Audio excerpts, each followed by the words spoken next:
সবাইকে জানাই পবিত্র ঈদুল আজহার শুভেচ্ছা। ঈদ মোবারক। প্রতি বছরই এই দিনটি আমাদের সামনে হাজির হয় ত্যাগের এক মহান দৃষ্টান্ত হয়ে। আমরা যদি কোরবানির মাহাত্ম্যকে ধারণ করে লোভ, স্বার্থপরতা, হিংসা বিদ্বেষ মুক্ত হয়ে সমাজ ও রাষ্ট্র বিনির্মাণে নিজেদের নিয়োজিত করতে না পারি, তাহলে কোরবানির ঈদ আনুষ্ঠানিকতা ছাড়া আর কিছুই নয়। আসুন এবছর কোরবানিকে সুন্দর, ত্যাগের মহিমায় মহিমান্বিত করে গরিব বান্ধব করে তোলে।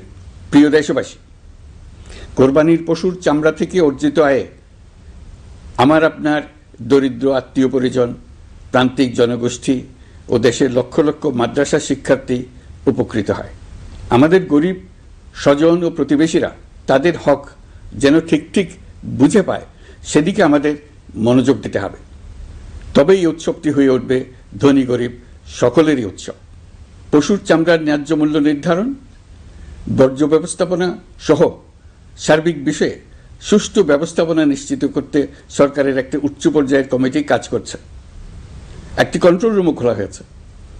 কোরবানির চামড়া সংক্রান্ত যে কোনো সমস্যা, অভিযোগ ও পরামর্শ এই হটলাইনের নম্বরে ফোন করে নেওয়া যাবে। আমরা এই বছর কোরবানির পশুর চামড়া সংরক্ষণে 30,000 টন লবণ বিনামূল্যে সরবরাহ করেছে। কোরবানির ঈদে আরও একটি গুরুত্বপূর্ণ বিষয় হল পরিষ্কার পরিচ্ছন্নতা। আমি দেশবাসীর প্রতি আকুল আহ্বান জানাই, আপনারা সকলে পরিবেশ পরিচ্ছন্ন রাখতে সমবেতভাবে এগিয়ে আসবেন। বিশেষ করে তরুণ তরুণীদেরকে এই বিষয়ে দৃষ্টি আকর্ষণ করছি। এবছর যারা হজ ব্রত পালন করছেন তাদের প্রত্যেককে জানাচ্ছি আন্তরিক শুভেচ্ছা ও অভিনন্দন।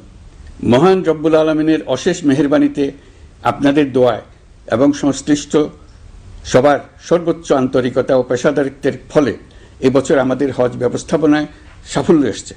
প্রথমবারের মতো সরকারি ব্যবস্থাপনায় লাব্বায়েক অ্যাপের মাধ্যমে হজের সার্বিক ব্যবস্থাপনা ও সেবা নিশ্চিত করা হচ্ছে। এখন পর্যন্ত হজ ব্যবস্থাপনায় কোনো অনিয়মের খবর আসেনি। টাকা দিয়েও হজে যেতে না পারার যন্ত্রণা কাউকে কাঁদতে হয়নি। হজ ক্যাম্প কিংবা বিমানবন্দরে কোনো হাজিকে প্রতিবাদ বিক্ষোভ করতে হয়নি। প্রথমবারের মতো সরকারি টাকায় কাউকে হজে পাঠানো হয়নি। প্রিয় দেশবাসী, ঈদ উল ফিতরের অভিজ্ঞতাকে কাজে লাগিয়ে দীর্ঘমেয়াদে বাজারের জিনিসপত্রের দাম স্থিতিশীল রাখতে আমরা তৎপর হয়েছি। এবার কোরবানির ঈদেও কোনো জিনিসের দাম যাতে আকস্মিকভাবে বেড়ে না যায়, সেদিকে আমরা সর্বোচ্চ নজর দিয়েছি। ফলে এবার আলু, পেঁয়াজ, ডিম, চিনি, শাকসবজি, তরিতরকারি ও মশলা সহ অধিকাংশ পণ্যের দাম গত বছরের তুলনায় কমেছে। আমরা সার্বিক বাজার ব্যবস্থাকে দুর্বৃত্তদের চক্র থেকে বের করে এনে বাজারে একটা প্রতিযোগিতামূলক পরিবেশ তৈরি করতে পেরেছি। জনগণকে ন্যায্য মূল্যে নিত্য প্রয়োজনীয় জিনিস পৌঁছে দিতে সরকারের সব রকমের চেষ্টা অব্যাহত আছে। পাশাপাশি এই কোরবানির ঈদেও দেশবাসী যাতে নির্বিঘ্নে নিজেদের দেশের বাড়িতে যাতায়াত করতে পারেন, সেজন্য সরকার সর্বোচ্চ ব্যবস্থা নিয়েছে। আইনশৃঙ্খলা বাহিনীর সদস্যরা মানুষের জানমালের নিরাপত্তায় সজাগ রয়েছেন। ঈদের ছুটির মধ্যেও বিপুল সংখ্যক কর্মকর্তা কর্মচারী এবং পুলিশ ও সেনাবাহিনীর সদস্যরা অক্লান্ত পরিশ্রম করছেন। আমি তাদের প্রতি আন্তরিক কৃতজ্ঞতা জানাচ্ছি। শুধু ঈদের সময় নয়, আগামী দিনে কখনোই বাস, রেল ও বিমান যাত্রায় কোনো ধরনের অনিয়ম যাতে না হয়, সেজন্য সরকার একটি কেন্দ্রীয় অনলাইন টিকেটিং প্ল্যাটফর্ম করতে যাচ্ছে, যেখানে একই প্ল্যাটফর্ম থেকেই যাত্রীরা খুব সহজেই বাস, ট্রেন ও ফ্লাইটের টিকিট ক্রয় করতে পারবেন। একই রকমভাবে সব ধরনের সরকারি সেবা যাতে জনগণের দোরগোড়ায় পৌঁছে যায়, সেজন্য নাগরিক সেবা বাংলাদেশ এই নামে একটি সেন্টার পরিচালিত হচ্ছে। দেশের সর্বত্র শহরে, হাটে বাজারে তরুণ তরুণীদের মাধ্যমে বেসরকারি ব্যবস্থাপনায় সার্ভিস সেন্টার স্থাপনের কাজ শুরু করেছে। এটি ঢাকা শহরে কয়েকটি সেবা কেন্দ্রের মাধ্যমে শুরু হয়েছে। প্রশিক্ষণপ্রাপ্ত স্থানীয় তরুণ উদ্যোক্তারা নাগরিক সেবা কেন্দ্র থেকে সাধারণ নাগরিকদের এনআইডি, পাসপোর্ট, লাইসেন্স, পুলিশের কাছে জিডি করা, কর ফাইলিং করা সহ বিভিন্ন সরকারি ডিজিটাল সেবা দেবেন। এর ফলে দালাল চক্রের খপ্পর থেকে মুক্তি পাওয়া যাবে। নানা রকম হয়রানি ও ভোগান্তি কমবে বলে আমরা আশাবাদী। এই প্রজেক্ট শূন্য বাজেটে আমরা শুরু করেছি। দেশের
প্রিয় দেশবাসী, আপনারা জানেন ঐতিহাসিক অভ্যুত্থানের পর এই সরকার যখন দায়িত্ব গ্রহণ করে তখন দেশের অর্থনৈতিক অবস্থা ছিল ভয়াবহ।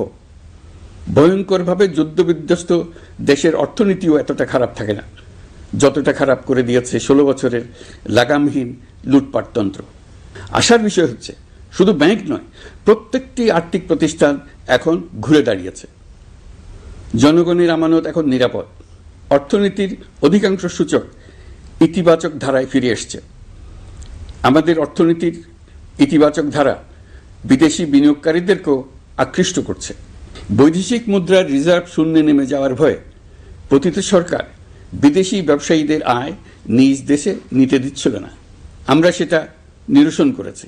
বৈদেশিক মুদ্রার রিজার্ভকে ইতিবাচক অবস্থায় নিয়ে আসতে পেরেছি। এই অর্থ বছরে আমরা চেষ্টা করেছি এমন একটি বাজেট দিতে যা সত্যিকার অর্থে জনকল্যাণমুখী হয়। দেশের ইতিহাসে প্রথমবারের মতো একটি বাজেট তার আগের বছরের চেয়ে ছোট হয়েছে। প্রবৃত্তি কেন্দ্রিক ধারণা থেকে সরে এসে আমরা চেষ্টা করেছি সামগ্রিক উন্নয়নের ধারণায় জোর দিতে। এই বাজেট প্রথাগত ভৌত অবকাঠামো তৈরির খতিয়ান নয়। এই বাজেটে প্রাধান্য দেওয়া হয়েছে মানুষকে। নজরদারি বৃদ্ধির ফলে রপ্তানি আয় বেড়েছে। অর্থনীতির দুঃসময়ে আমাদের প্রবাসী ভাই বোনেরা রেমিটেন্স যোদ্ধা হিসেবে এগিয়ে এসছেন, যার ফলে রেমিটেন্স প্রবাহ উল্লেখযোগ্যভাবে বৃদ্ধি পেয়েছে। আমি জাতির পক্ষ থেকে সকল রেমিটেন্স যোদ্ধাকে কৃতজ্ঞতা জানাচ্ছি। স্বৈরাচারী সরকারের পতনের পর অর্থ পাচার রোধে কঠিন পদক্ষেপ নিয়েছে অন্তর্বর্তী সরকার। এছাড়া পুরনো আমদানির দায় পরিশোধ হওয়ায় বৈদেশিক মুদ্রার রিজার্ভের উপরও চাপও কমেছে। রাজস্ব আদায় বাড়ানোর জন্য পূর্ব ঘোষণা অনুযায়ী জাতীয় রাজস্ব বোর্ড এনবিআর ভেঙে অর্থ মন্ত্রণালয়ের অধীনে রাজস্ব নীতি বিভাগ এবং রাজস্ব ব্যবস্থাপনা বিভাগ নামে দুটি স্বতন্ত্র বিভাগ প্রতিষ্ঠা করা হয়েছে। এটি একটি বড় কাঠামোগত সংস্কার। এই সিদ্ধান্তের ফলে বিশাল আকারের দুর্নীতি কমবে, রাজস্ব ব্যবস্থার দক্ষতা বাড়বে, স্বার্থের দ্বন্দ্ব কমবে এবং রাজস্ব আহরণের আওতা সম্প্রসারিত হবে। অর্থনীতি সহ বিগত মাসগুলোতে সরকারের প্রত্যেকটি মন্ত্রণালয় ছোট বড় বহু সংস্কারের উদ্যোগ নিয়েছে। মোট 54টি মন্ত্রণালয়ে 1000-এরও উপরে সংস্কার ও উন্নয়ন সংক্রান্ত পদক্ষেপ নেওয়া হয়েছে। এর পাশাপাশি আমরা যে সংস্কার কমিশন করেছিলাম তাদের সুপারিশের মধ্য থেকে আশু করণীয় সুপারিশগুলো দ্রুত বাস্তবায়নের জন্য মন্ত্রণালয়গুলো কাজ করে যাচ্ছে। মে মাস পর্যন্ত বিভিন্ন সংস্কার কমিশন থেকে প্রাপ্ত সুপারিশের ভিত্তিতে 54টি মন্ত্রণালয়ে 129টি সুপারিশ বাস্তবায়ন করা হয়েছে। এই সকল সংস্কার কাজের মধ্যে কয়েকটি চুম্বক অংশ আজ আপনাদের সামনে তুলে ধরতে চাই।